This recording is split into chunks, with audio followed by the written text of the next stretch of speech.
Hi കൂട്ടുകാരെ, ഇന്ന് ഞങ്ങളുടെ വീട്ടിലുള്ള കുറച്ച് ചെടികളെ പരിചയപ്പെടുത്താം. ഇത് സാധാരണ ചിലവർ മണി പ്ലാന്റ് ആയിട്ട് വയ്ക്കും. ഇത് ഞങ്ങൾ ചെടിയായിട്ട് മുറ്റത്ത് വെറുതെ വെച്ചേക്കുന്നുള്ളൂ. ഇത് പർപ്പിൾ കളർ പോലത്തെ ഒരു ചെടി. ഈ ചെടിയുടെ പേരൊന്നും ഞങ്ങൾക്കറിയില്ല, പേര് ഓർമ്മയില്ല. പിങ്ക് കളറുണ്ട്, പർപ്പിൾ കളറുണ്ട്. ഇത് രണ്ട് കളറ് ചെടികളാണ് ഞങ്ങളുടെ വീട്ടിലുള്ളത്. ഇനി എങ്ങനത്തെ കളറുകൾ ഉണ്ട് എന്ന് നിങ്ങൾക്ക് അറിയിച്ചെങ്കിൽ നിങ്ങൾ കമൻറ്റ് ചെയ്യാൻ മറക്കരുത്. നിങ്ങൾ വീട്ടിലുണ്ടെങ്കിൽ അതും പറയാൻ മറക്കരുത്. പിന്നെ തുളസിയൊക്കെ ഉണ്ട്. ഇതാണെങ്കിൽ തോനപ്പം ഉണ്ടായിട്ടുണ്ട്. ലേശം കൊണ്ടുവന്നുള്ളൂ. അതിപ്പോൾ നട്ട് പിടിപ്പിച്ചപ്പോഴത്തേനും മുറ്റം ഫുള്ളായി. ഇത് മാങ്ങാന്നറി കേട്ടോ, നല്ല രസമാണ് കാണാൻ. ഇത് കുറേ ഉണ്ടായിരുന്നു, പക്ഷെ ഇപ്പം അത് ആകെ വരണ്ട ഉണങ്ങി എല്ലാം പിഴുത് വരുന്നപ്പോൾ അത് ഇത്രേ ഉള്ളൂ. ഇത് പിന്നെ തുളസി, ഇത് ഇതാ പിങ്ക് കളറ് കണ്ടില്ലേ, നല്ല രസമാണ് കാണാനായിട്ട്. ഇത് 4 മണിച്ചെടി. ഇതിൻ്റെ കുരുക്ക് കാണാൻ നല്ല രസമാണ്. പിന്നെ ഇതാ ഈ ചെടി 4 മണി കഴിഞ്ഞാൽ ഇത് വിരിയുള്ളൂ. ഇത് അതിനെക്കാട്ടും മുന്നേ 3 മണിക്കൊക്കെ നോക്കിക്കഴിഞ്ഞാൽ അതിങ്ങനെ വിരിയാൻ വേണ്ടിയിട്ട് നിൽക്കണം കാണാം. അത്രയ്ക്ക് നല്ല രസമാണ് കാണാൻ. ഇത് ജമന്തിയുടെ ചെടി കേട്ടോ, നല്ല രസമാണ് ജമന്തിയുടെ. ഈ ചെടിയുടെ പേര് ഓർമ്മയില്ല, പക്ഷെ ഇത് ഓണത്തിന് വെക്കാറുണ്ട്. അറിയണവരൊന്ന് കമൻറ്റ് ചെയ്യേ. എന്തായാലും ഓണത്തിന് എല്ലാവർക്കും ആവശ്യമുള്ളൊരു ചെടിയാണ്. നമുക്ക് ഇതിനെ പറിച്ചിട്ട് വെക്കുക, അത് നടുക്കിലൊക്കെ ഇങ്ങനെ വെച്ച് നല്ല ഭംഗിയായിട്ട് വെക്കാൻ പറ്റുന്ന ഒരു ചെടിയാണ്. അതിൻ്റെ പേര് ഞങ്ങൾക്ക് ഓർമ്മയില്ല. ഇത് ലേശം കൂടെ കൊണ്ടുവന്ന് വെച്ചപ്പോഴത്തേനും ഇപ്പോൾ കണ്ടില്ലേ, മുറ്റം ഫുള്ളായി.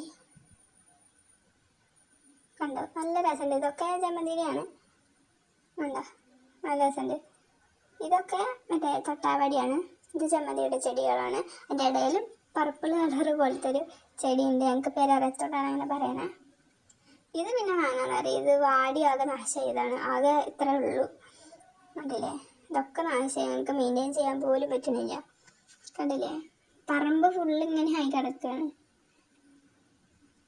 അടുത്തത് പുല്ല് കേട്ടോ, പൈപ്പ് അതിൻ്റെ അടി കൂടെ ഒക്കെ പോയില്ലേ. ഇതാണ് വെറും പുല്ല്. ഞങ്ങളത് ഭംഗിക്ക് അലങ്കാരമായിട്ട് വെച്ചേക്കാണ്.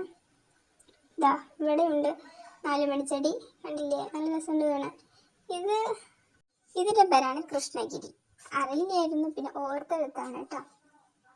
രസമാണ് കാണാനായിട്ട്. ഇത് 6 മാസം ആകുമ്പോഴേ പൂക്കുള്ളൂ. ഇത് പത്തനംതിട്ട തെക്ക് ഭാഗത്തൊക്കെ 6 മാസ ചെടി എന്നാണ് പറയുക, അങ്ങനെയാണ് പറയാറ്, അങ്ങനെയാണ് ഓർമ്മയിലുള്ളത്. അപ്പോൾ കണ്ടില്ലേ, പിന്നെ ചെറുതായിട്ട് മണി പ്ലാന്റ്സ് പോലത്തെ, മണി പ്ലാന്റ്സ് അല്ല, ഇങ്ങനെ ഈ വള്ളി ഫ്ലവർ പോലത്തെ ചെടികളുണ്ട്. ചെടിയുടെ പേരും ഓർമ്മയില്ല, ഏകദേശമൊക്കെ ചെടികളുടെ പേര് ഓർമ്മയില്ല ഞങ്ങൾക്ക്. ഈ 4 മണി ചെടി എല്ലായിടത്തും ഉണ്ട്. പണ്ട് ഞങ്ങളുടെ വീട്ടിലാകെ ഉണ്ടായിരുന്നത് ഇങ്ങനത്തെ ഒക്കെ തന്നെ ഉണ്ടായിരുന്നുള്ളൂ. പിന്നെ എല്ലാവരുടെ വീട്ടിലുള്ള തുളസി ഞങ്ങളുടെ വീട്ടിലുണ്ട്. കണ്ടില്ലേ, ഇതൊരു മാതിരി ഈ ജാത കൂട്ടി നിൽക്കുന്ന പോലെയാണ് ഈ ചെടികൾ. ഇത് ഫുള്ളും ഉണ്ട്. അവിടെ ഇവിടെയൊക്കെ പിങ്ക് കളറുള്ള പിങ്ക് പോലത്തെ ചെടികളും ഉണ്ട്. കണ്ടില്ലേ, നല്ല രസമില്ലേ കാണാൻ, ഉണ്ടോ. 4 മണി ചെടിയുടെ കുരു കാണാൻ നല്ല രസമാണ്.